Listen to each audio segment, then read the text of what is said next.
अब्दुल माजिद भट्टी साहब हमारे साथ हैं।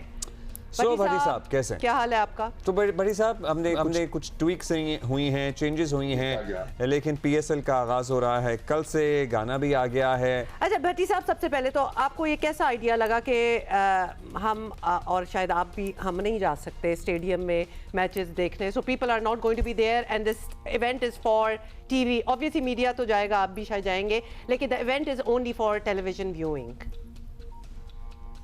देखिए हुमा, जो इस वक्त दुनिया के हालात हैं, इस घंटे के स्टार्ट में खुर्रम शहजाद साहब से जो फ्यूल पर आपकी गुफ्तगू हो रही थी, वो उस हिसाब से तो मेरे ख्याल में हालात का जो तकाजा है टूर्नामेंट का हो जाना, ये बहुत बड़ी बात है।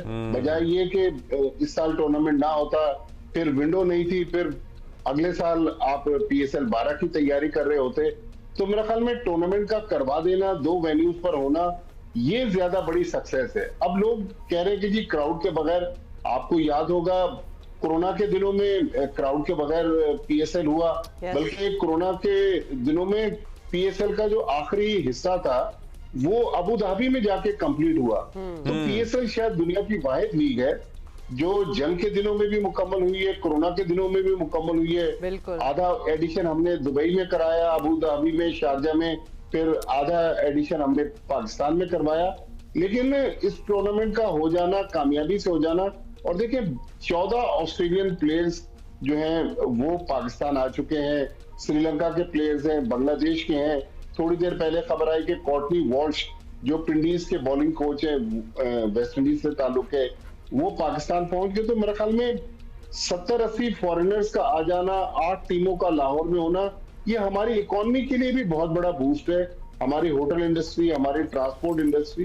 तो मेरे ख्याल में जो हालात है, हाँ, अगर जिस तरह बैकडोर डिप्लोमेसी हो रही है, कुछ दिनों में हालात बेहतर हो जाए, जंग रुक जाए, तो हो सकता है कि अच्छा भट्टी साहब for Pakistan and this shows a lot of confidence in Pakistan कि ये सारे लोग आ रहे हैं डिस्पाइट जो भी हो रहा है, तो ये बहुत बड़ी बात है इनका आना। ये बड़ी बात तो है। अब ये बताइएगा भट्टी साहब, हम फॉरेनर्स की बात कर रहे हैं, आ गए हैं इस दफ़ा, चूंकि 2 नई टीमों का इजाफा हुआ है तो कुछ इधर उधर भी हुए हैं खिलाड़ी, वो नाम जो स्पेसिफिक टीमों के साथ हमेशा से एसोसिएटेड रहते थे, अब उसमें कुछ तब्दीली आई है। सो आप उसका खुलासा हमें दें, कौन किधर है? देखिए, जो बड़ी तब्दीली है कि मोहम्मद रिजवान जो पिछले साल मुल्तान सुल्तान्स की कप्तानी कर रहे थे, अब मोहम्मद रिजवान पिंडीज की क़यादत कर रहे हैं। तो एक तो ये बड़ी चेंजेस है। फिर आप देखें कि 3 ऐसी टीमें हैं जिनमें कराची किंग्स की कप्तानी लास्ट ईयर भी डेविड वार्नर ने की थी, ऑस्ट्रेलिया की, और लेवेशॉन हैदराबाद किंग्समैन जो है उसकी कप्तानी कर रहे हैं। स्टीव स्मिथ जो है वो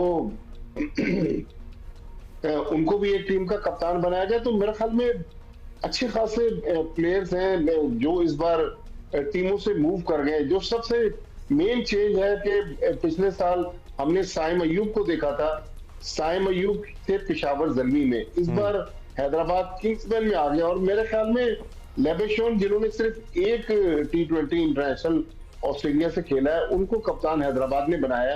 अगर साइम अयूब को कप्तान बना देते तो पाकिस्तानी का कप्तान होना मेरे ख्याल में ज्यादा बेहतर था। लेकिन ओवरऑल मेरे ख्याल में दुनिया के जो टॉप के प्लेयर हैं, जो PCB क्लेम कर रहा था स्टार्ट में, वो सारे के सारे पाकिस्तान आ गए हैं। और सिवाय एक आध प्लेयर जो है उन्होंने पुल आउट किया है, अदरवाइज दुनिया के सारे अच्छे प्लेयर आ गए। लेकिन लाहौर कलंदर्स जो है, वो मुझे लग रहा है कि लाहौर कलंदर और कोयटा ग्लैडिएटर्स लास्ट ईयर की दोनों फाइनलिस्ट हैं, ये दोनों टीमें अभी भी बैलेंस नजर आ रही हैं।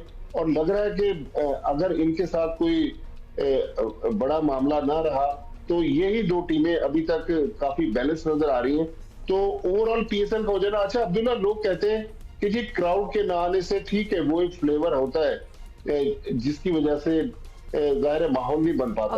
लेकिन टोटल जो रेवेन्यू है ना PSL का, उसका सिर्फ 5% जो है वो गेट मनी से आता है। और दुनिया में जो इंटरनेशनल क्रिकेट होती है या फॉरेन लीग्स होती है, उसका main source of income television rights होते हैं। तो कल पीएसएल वो बात तो सही है भट्टी साहब, रेवेन्यू को अगर निकाल भी दे, मतलब वो जो स्पेक्टेटर्स आते हैं, शायकीन आते हैं, उनका एक it's a treat for them, तो वो मज़ा जो है वो तो ख़त्म हो जाएगा उनकी साइड से, people won't be able to go. और दूसरी बात, क्योंकि वेन्यूज़ कम हो गए हैं, तो इस बार हम बड़े एक्साइटेड थे कि Peshawar is also, you know, Faisalabad, Peshawar, ये नए वेन्यूज़ थे, and we were very happy for the people of those cities, जो कि ऑब्वियसली अब ज़रा डिप्राइव हो जाएंगे, टीवी पे ही देखना पड़ेगा। बिल्कुल, और फिर पिंडी एक ऐसा हमारा वेन्यू था, ऑफ कोर्स, जो लाहौर और पिंडी ऐसे वेन्यू थे जो हाउसफुल होते थे। तो इस बार पिंडी में भी मैच नहीं है, लेकिन कराचीआइट्स को शिकवा रहा है पिछले दिनों पीसीबी से, लेकिन अब 22 मैच कराची में हो रहे हैं, 22 लाहौर में हो रहे हैं, एक क्वालिफायर भी कराची में है। और हुमा और अब्दुल्ला, अब जून से ना नेशनल स्टेडियम कराची में एक बहुत बड़े पैमाने पे रेनोवेशन स्टार्ट हो रही है नेशनल स्टेडियम की। सिवाय आप लोग तो उस दिन सेरेमनी में मौजूद थे, आमने सामने की जो 2 बिल्डिंग्स है वो रह जाएंगी, दाएं बाएं जितने स्टैंड्स हैं उनको गिराकर दिसंबर या जनवरी में हम नेशनल स्टेडियम को बिल्कुल कज़ाफी स्टेडियम की शक्ल का एक बड़ा जबरदस्त स्टेडियम देखेंगे। और उसमें वो जो फेंसिंग है वो भी खत्म हो जाएंगी। लाहौर के कज़ाफी स्टेडियम में जो खंदकें बनाई गई थी, यहाँ पे खंदकें बना के एक बिल्कुल हम कह सकेंगे कि वाकई वर्ल्ड स्टैंडर्ड का नेशनल स्टेडियम कराची होगा। तो कराचीआइट्स को अब आकर फिर जब स्टेडियम एक नई शक्ल में आएगा, तो इस बार पीएसएल को तो वो देख नहीं सकेंगे, लेकिन उसके बाद जो इंटरनेशनल क्रिकेट होगी, भट्टी साहब, स्टेडियम के अंदर तो चैलेंजेस ओवरकम कर लेंगे, स्टेडियम के बाहर जो चैलेंजिंग सूरत हाल बनती है ना, because of the location of the stadium, जाहिर है कराची अब ये बिल्कुल ही सेंटर के भी सेंटर में आ चुका है। पहले जिस जमाने में बना होगा उस जमाने में शायद बाहर ही समझा जाता होगा, बट वो चैलेंज रहेगा। The challenge is, you know, the stadium का जाहिर एक्सपीरियंस बेहतर होना चाहिए, लेकिन स्टेडियम तक पहुंचने का एक्सपीरियंस तो पता नहीं कैसे ही बेहतर होगा। बिल्कुल, ये वाकई बहुत टफ एक चैलेंज है। हम और आप तो देखें, थोड़ा सा हमें एडवांटेज है कि हम करीब गाड़ी पार्क करके अंदर चले जाते हैं, लेकिन आम लोग जब लेट नाइट 11-12 बजे मैच खत्म होते हैं, दूर दूर तक बेचारे पैदल चले जा रहे हैं, फैमिलीज के साथ लूट मार का भी खदशा होता है।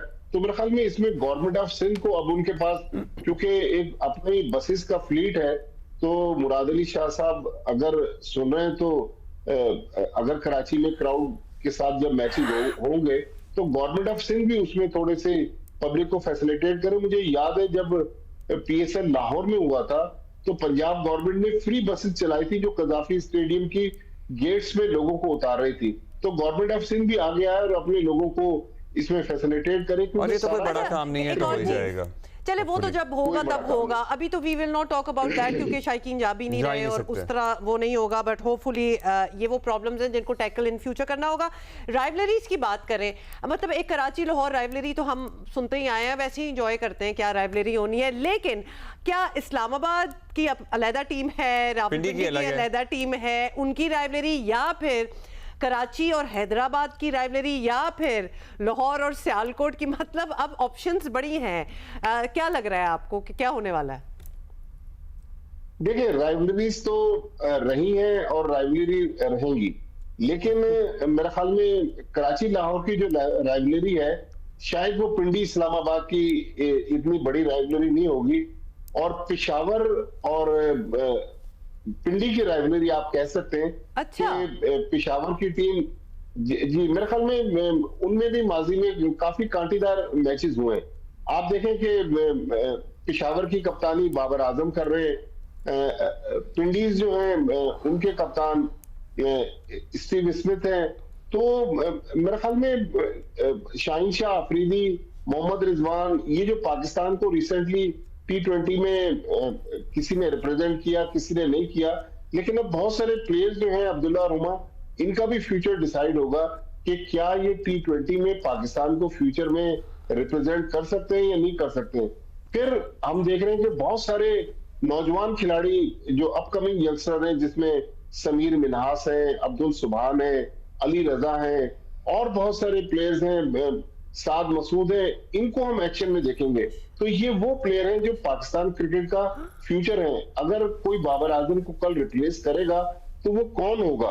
तो मेरे ख्याल में ये नौजवानों के लिए भी बड़ा जबरदस्त प्लेटफॉर्म है कि स्टीव स्मिथ, लेवेशॉन और बड़े नाम उनके साथ ड्रेसिंग रूम शेयर करेंगे, उनके तजुर्बात से फायदा उठाएंगे, तो ये मेरे ख्याल में पाकिस्तान क्रिकेट के लिए बहुत बड़ा टूर्नामेंट है। बिल्कुल भट्टी साहब, and not to forget that this is serving as an opportunity to a lot of Pakistani players to become a part of the national team as well. मतलब ये मौका है ना उनके लिए भी to really shine and show their best talent.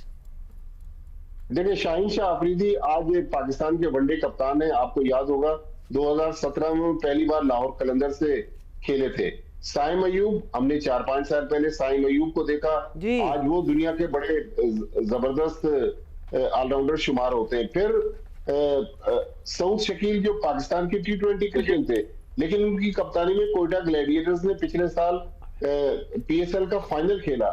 तो overall मेरे ख्याल में कोयटा ग्लैडिएटर्स भी टीमों के लिए इसलिए चैलेंजिंग टीम हो सकती है कि उनके पास एक तो उस्मान तारिक की शक्ल में एक बड़ा जबरदस्त स्पिनर है, फिर उनके पास एक और स्पिनर अबरार अहमद है, तो दो जबरदस्त स्पिनर है। फिर रायली रोसो, वो कोयटा ग्लैडिएटर्स की टीम में शामिल है। रायली रोसो T20 क्रिकेट के बड़े डायनेमिक किस्म के मैच विनर हैं। तो मेरे ख्याल में बड़ी बैलेंस टीमें, अभी मैं आपके प्रोग्राम में आने से पहले टीमों को देखा था, तो बड़ी बैलेंस टीमें हैं। यंगस्टर भी अच्छे हैं, फॉरेनर्स जी बिल्कुल। और हम जहाँ अपने नौजवान खिलाड़ियों की बात करते हैं, वहाँ PSL दीगर इंटरनेशनल खिलाड़ियों को भी ये मौका फराहम करता है कि वो अपना टैलेंट अपने बोर्ड्स को दिखाएं और उनकी अपनी टीमों में जगह बन सके। जैसे कि हैरी ब्रूक की मिसाल हमारे सामने है। मतलब you know he performed in PSL and then it helped him pave his way to his national team as well. Bhatti साहब, thank you for being with us. Thank you. और मेरा बड़ा दिल चाह रहा है, वैसे तो स्पेक्टेटर्स वगैरह कोई अलाउड नहीं होगा वहाँ, बट हम कोशिश करेंगे कि हम डंडी मार लें थोड़ी सी। मतलब आप लोगों के लिए हमें कुछ स्पेशल करना पड़ता है ना, तो this is all for you. हम कारपूल करके जाएंगे और कम स्पीड पे चलाएंगे, वो सारा एहतमाम कर लेंगे। हम एहतमाम करके we'll try one of the matches.